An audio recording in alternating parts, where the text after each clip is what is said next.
ये है वो अनोखा म्यूजियम जहां आपको कई तरह के वीणा, सारंगी और तानपुरे देखने को मिल रहे हैं। यह अनोखा म्यूजियम है बीएचयू में। इस म्यूजियम में नए, पुराने और छोटे बड़े वाद्ययंत्रों को सहेज कर रखा गया है। यहाँ दुनिया की सबसे बड़ी सारंगी और तानपुरा भी देखे जा सकते हैं। यहाँ पर पैर से चलने वाला हारमोनियम भी काफी आकर्षण का केंद्र बना हुआ है। झुंझुना, मंजीरा, पखावज, तलबे, तुड़तुड़ा, शहनाई जैसे तमाम भारतीय और विदेशी वाद्ययंत्रों का यह संग्रह अपने आप में अनूठा है। इस म्यूजियम का नाम संगीतेंगु पंडित लालमणि मिश्रा वाद्य संग्रहालय रखा गया है। इस म्यूजियम को हमने नहीं बनाया है। ये म्यूजियम काफी पुराना है और यहाँ पे प्रोफेसर लालमणि मिश्रा जी बहुत बड़े कलाकार भी थे और हमारे संकाय प्रमुख थे। उनकी परिकल्पना थी कि हमारे संकाय में म्यूजियम होना चाहिए। उन्होंने वाद्यों को जुटाया था।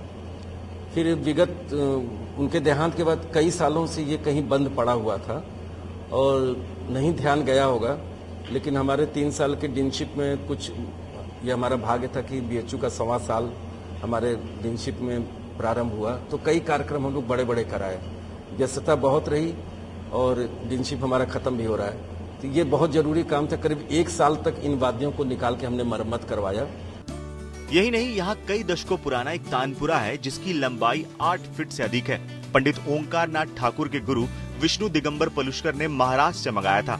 हालांकि अभी इसको मरम्मत किया गया है। ये पूरी तरह से मेटल और पीतल से बना है। इसको खड़ा होकर ही बजाया जाता है। विद्यार्थियों के लिए ये संग्रहालय बहुत ही उपयोगी है और बहुत ही ज्ञानवर्धक है। इसलिए क्योंकि आज इस जमाने में हम जब कोई भी स्टूडेंट ही हो, जब हम कोई भी स्टडी करते हैं तो कोई भी वाद्य यंत्र हो, उसके लिए हम उसको उसके बुक्स में देखते हैं, बुक्स में उसकी तस्वीरें देखते हैं और उससे हम जानते हैं कि वो ये इंस्ट्रूमेंट है। और क्योंकि बहुत पुराने पुराने इंस्ट्रूमेंट है, हमारे भारत की संस्कृति वैदिक काल से आ रही है और संगीत भी तब से उपस्थित है हमारे भारत में, तो ये सारे जितने वाद्य यंत्र हैं ये हमें तस्वीरों में ही देखने के लिए मिलते हैं। तो जो विद्यार्थी हैं उनको कभी भी ये नहीं समझ में आ पाता है कि असल में ये देखने में कैसे है।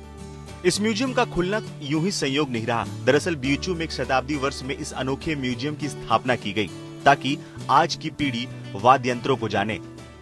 वाद्य यंत्रों को देश विदेश से लाकर एक छत के नीचे संजो कर रखने की इस पहल से छात्र और छात्राएं काफी खुश हैं। म्यूजियम में डिफरेंट कैटेगरी के इंस्ट्रूमेंट्स देखने मिलते हैं। हमारे सिलेबस में भी कैटेगरी वाइज इंस्ट्रूमेंट्स की जानकारी दी जाती है, लेकिन हम केवल फोटोज देखते हैं। जैसे कि सारंगी है, स्वर मंडल है, ये तो हमें दिख जाते हैं, पर जैसे कि है क्लैरिनेट है, वहाँ पे चेंग है, सुशिर वाद्य है, वो हमें नहीं दिखता। अब अगर आप काशी जाएं तो बीएचयू के कला संकाय जाना ना भूलें। यहाँ पर आप देश के वाद्य यंत्रों के इतिहास से रूबरू तो होंगे ही, साथ ही वाद्य यंत्रों के आविष्कारों से भी परिचित होंगे।